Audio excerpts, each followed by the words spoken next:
Do you ever feel watched, not by someone outside, but by something inside, something that breathes when you don't? Tonight on Horror Ambient, we invite you into the silence where the walls have eyes and the shadows have a taste for the living. You are never truly alone. The inheritance came with a caveat, a whisper of dread that settled in Elias Thorne's bones long before he ever saw the house. It was a crumbling, century-old structure tucked deep in the Blackwood Fenzer place. Locals called the House of Whispers. His late aunt, Serafina, eccentric and utterly isolated, had left him everything, specifying in her will that he must live in the house for at least 1 month, untouched by modern communication, before selling it. She wanted you to feel the ambience, dear boy. His lawyer had chuckled, a dry, uncomfortable sound. Elias, a city dweller and a skeptic, saw only a lucrative piece of real estate and a month of forced, inconvenient camping. The moment he arrived, the ambience was suffocating.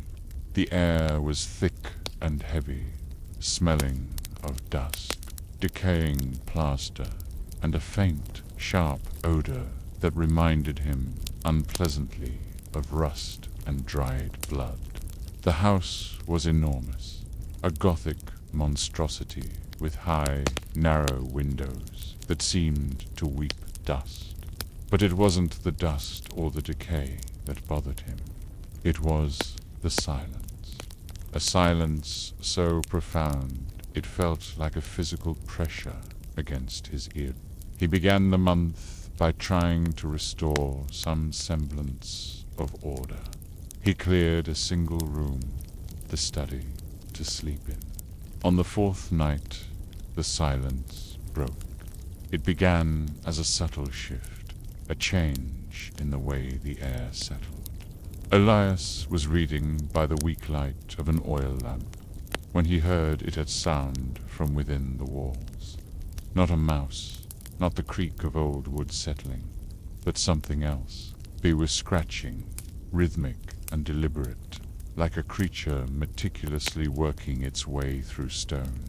He pressed his ear to the cold, damp wallpaper. Scratch, scrape, pause. The sound was directly behind the wall, right next to his bed.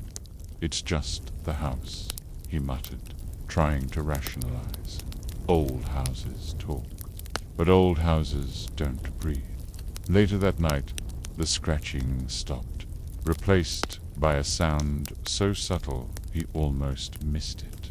A slow, shallow inhale and a near-silent exhale, perfectly aligned with the rhythm of his own breathing. He froze, his heart hammering against his ribs. He was certain it was coming from inside the wall, a few feet away.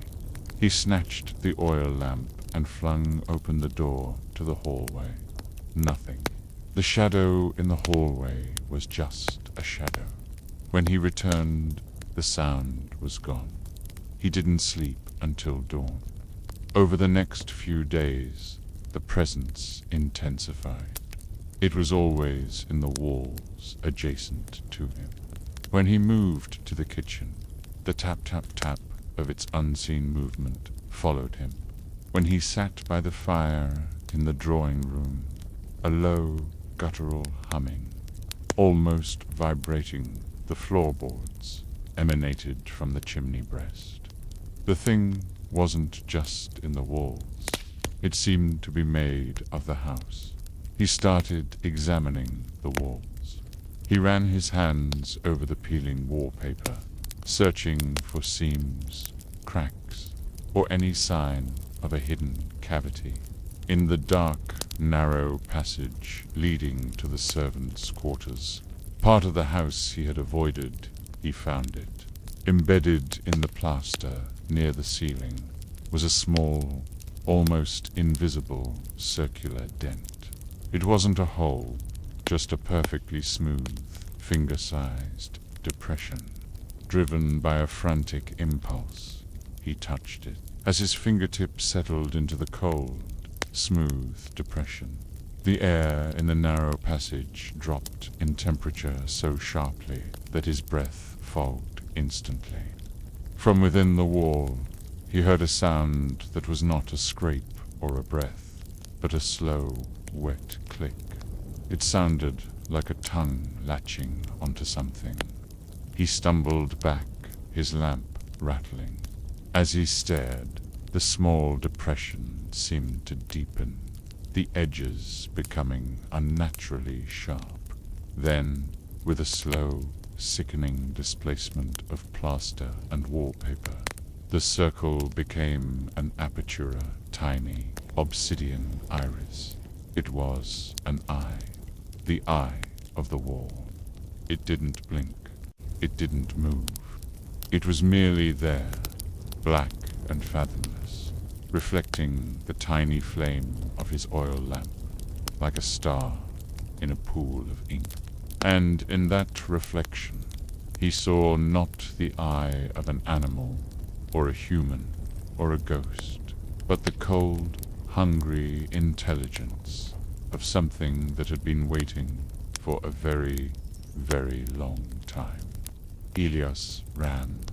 He retreated to the study, barricading the door with a heavy, broken chest of drawers. The entity, now fully aware that its presence was known, no longer bothered with subtlety.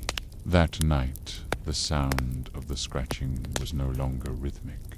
It was frantic, a tearing, rasping noise, as if it were trying to claw its way out.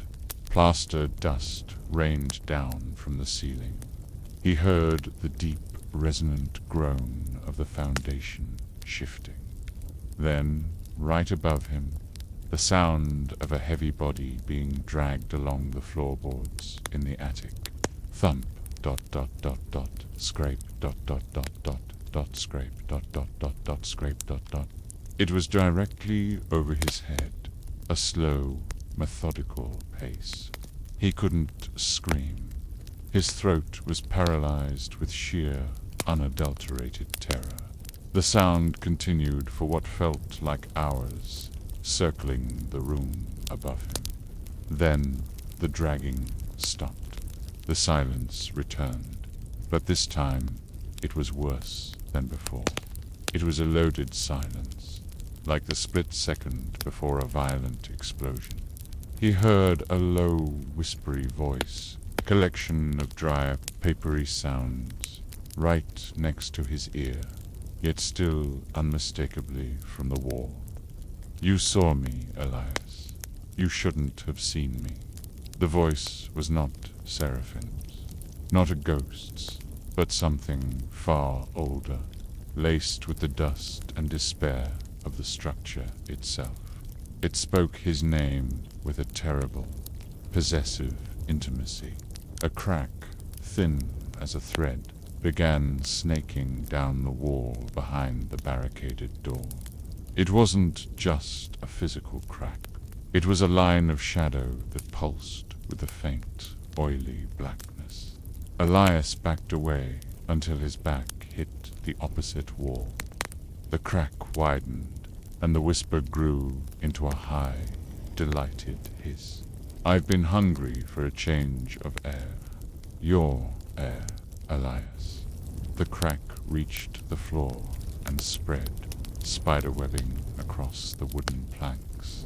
The air in the room was suddenly filled with the overpowering, metallic scent of rust and blood. He realized the scent had been there all along, but now it was as thick as smoke. He looked down, and through the widening crack in the floor, he saw something move. It was not a hand or a foot, but a pale, gelatinous mass that rippled in the weak lamplight. Embedded within the moving flesh were shards of old glass, bits of broken timber, and what looked terrifyingly like small, calcified bones.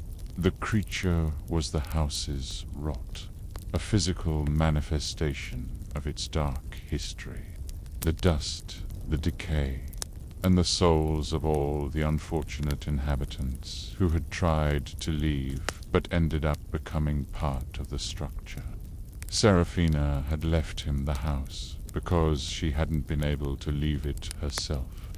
The gelatinous mass oozed through the crack, forming a single, blind, searching tentacle.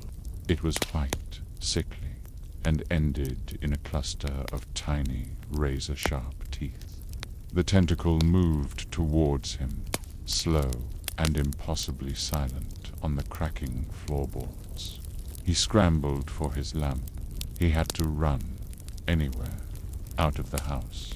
As he reached for the lamp, he heard a sickening, splintering sound above him. Looking up, he saw a wet patch bloom on the ceiling plaster. The patch split open, and a second, much thicker tentacle dropped down, slamming onto the desk a few feet from his head. This one was darker, almost black, and reeked of stale earth. He was trapped. The floor was opening up beneath him, and the ceiling was giving way above. The walls themselves were closing in, vibrating with the creature's immense, silent hunger. He felt the cold, damp chill of the wall behind him, the wall he was pressed against. He knew, with a certainty that transcended panic, that if he stayed, he would be absorbed. He would become another piece of calcified bone, another shard of broken history, another eye in the plaster.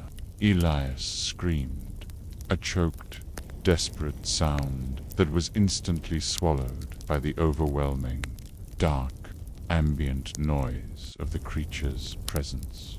He grabbed the lamp and hurled it with all his might at the eye-hole in the main wall. The glass shattered. The oil ignited instantly, a brief, brilliant burst of flame that licked the old, dry wallpaper. A shriek, ancient and utterly inhuman, tore through the house. The eye-hole vanished, replaced by a smoking scorch mark. The tentacles recoiled violently, hissing as the heat touched their sickly flesh. The creature's terror was his chance. He didn't think, he just acted. He threw the chest of drawers off the door, yanked it open, and ran headlong into the darkness of the hallway. The sound of the house collapsing in a furious, hungry rage behind him. He didn't stop running until the first rays of morning sun touched his face, leaving the house of whispers and the watcher in the wall behind him forever. He was alive, but the silence had been irrevocably broken, replaced by the ghost of a scrape and a breath that would follow him for the rest of his life. You've been listening to a new tale on Horror Ambient, the only place where the lines between the living and the spectral blurs, and the stories are as unsettling as the silence that follows.